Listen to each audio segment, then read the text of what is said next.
Well, I was born in Washington, D.C., but my dad was an economist, so I spent most of my childhood living overseas. And we spent a year and a half in India, then a year and a half in France, and then 2 years in Italy. And I was just a pre-teen when we moved to Bangkok, and I spent 6 years in Thailand.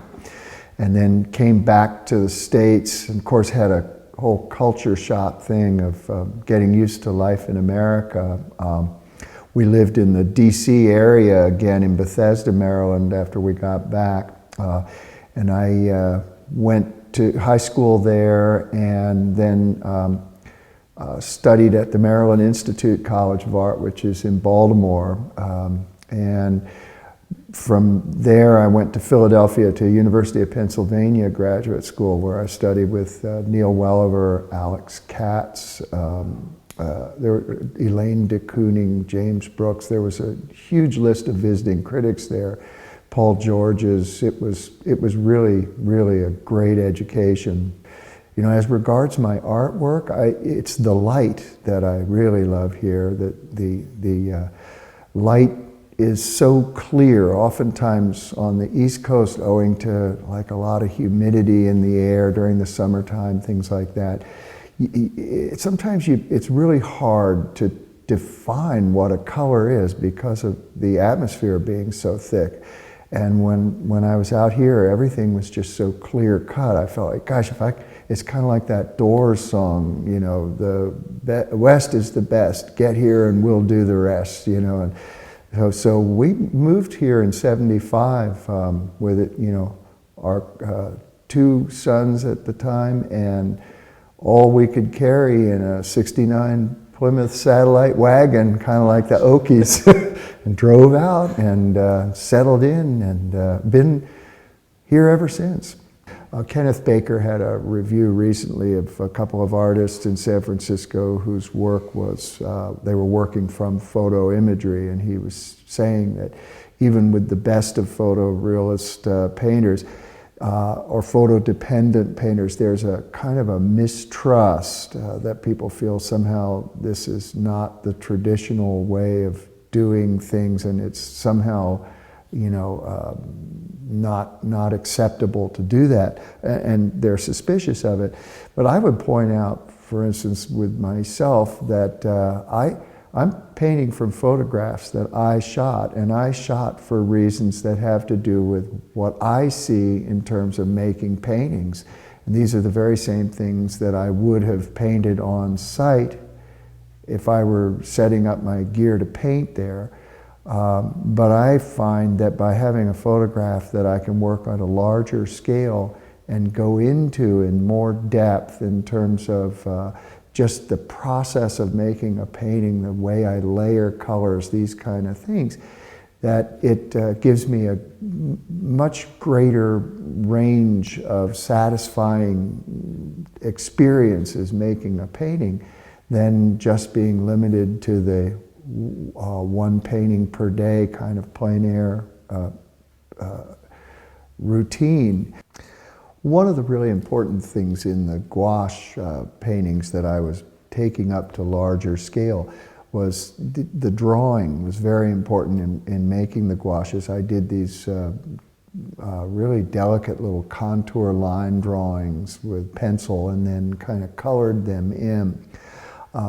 And so as I began this transition to where I was working from photographs, one of the things that was really attractive to me was that I could lock down a drawing with really good subtlety, which then freed me up to be more improvisational with how the coats of paint go onto the painting. And that was something that I also learned a lot working with watercolors. I did several years, different periods I've done where I'll spend maybe 3 months, 6 months out of the year just doing watercolors. And when I do those, I often work with colored pencil over top. For instance, if a shadow gets too blue, I might take a kind of an orange ochre color and just kind of drag the pencil lead over top of the dark blue, and you get these little flickers of this copper color, which then kind of make the blue not look so neon. And that began to be something that I began putting into the larger oils. A while back, I was going to do a workshop for community ed, or the Cabrillo community, and I was going to get out and paint to just kind of tune up before we did the workshop, and I'd be doing demonstrations. And I got into a long phone call with somebody, and kind of, long story short, got off to a late start. So I just decided I'm not going to pussyfoot around, and I'm just going to pull over here, park my car and get out, and I'm just going to paint what's in front of me, whatever it is. And it went okay, it wasn't a bad painting. But it was that idea of just pedal to the metal, man. Just like whatever it is, just paint it and do it to be doing it. Because that was the important part for me, was to get my sea legs and make sure that I'd be, hitting on at least some of the cylinders when I was teaching this workshop. But I mean, that's also a thing with artists. You never know when you're gonna be on fire one day or just cold and wet. It goes all kind of ways. And I tell people, you have to just paint through those slumps. And very much like athletes, you don't always have your stuff. And sometimes you have some of your stuff, and other times you have other parts of your stuff, and you just have to make do with what you got each day. When I'm in the studio painting, though, I've got a lot of ideas that I have photographs and everything, and they're kind of queued up almost like airplanes on a runway for takeoff, and it'll just be that thing of, okay, I think I'm ready to go with this image today.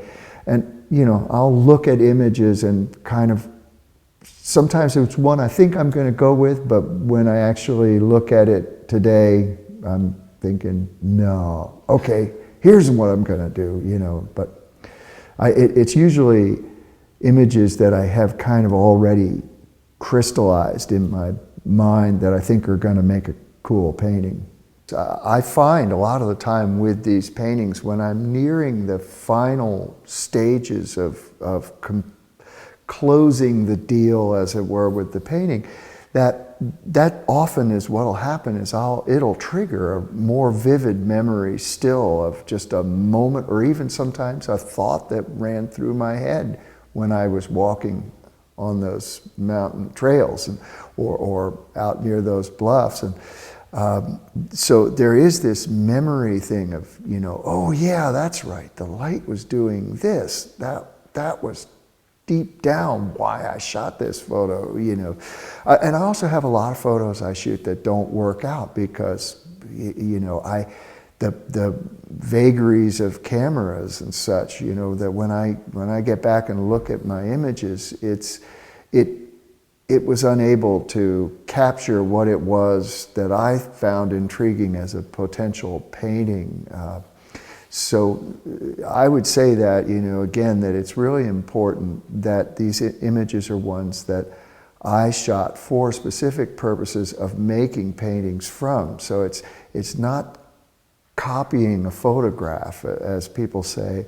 And that also leads me to the whole point of what I refer to my hybrid of painterly realism with photorealism. That a lot of the time when people talk about painterly, they're usually thinking in terms of brushmanship, kind of like John Singer's Sargent and Velázquez, that whole very direct making a painting, the fastest, most decisive method. And in fact, I go quite the opposite. When I use the term painterly, I'm thinking of one of my real heroes, Richard Diebenkorn, and the wonderful kind of patina that his paintings have of multiple layers of paint, where you're seeing little bits and pieces of the older color peeking through the surface color. And that's how I do these paintings, is a lot of layers, and I try to keep working fields of color for the longest time before I close in on more kind of detailed marks. And so I'm working from general to specific, and I'm working with trying to juxtapose transparent sequences of maybe 5 or 6 times different colors in washes that build up to be a particular kind of green, as opposed to a green that's mixed and brushed directly on at the end of the painting to maybe create a highlight or a deep shadow in some part of the painting.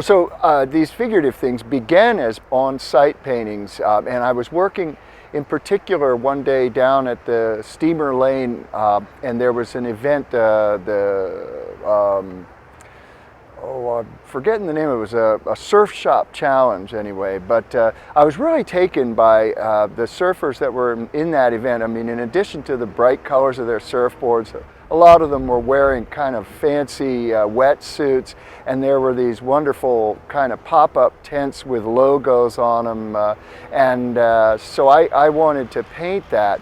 And then, these paintings, as I said, are kind of small little bits and pieces of figures. So I wanted to elaborate and also get into the dynamic of how people relate to each other. It's the light out here that drives me to paint, and just the experience when doing the plein air on-site paintings. It's wonderful encounters with people and interesting conversations I'm exposed to, and it's just generally thinking in terms of the elements it takes to make a good painting, and we tend to often talk about art in these very kind of highfalutin terms, but I think really it's the poetry of the everyday that is what makes painting really exciting and kinetic.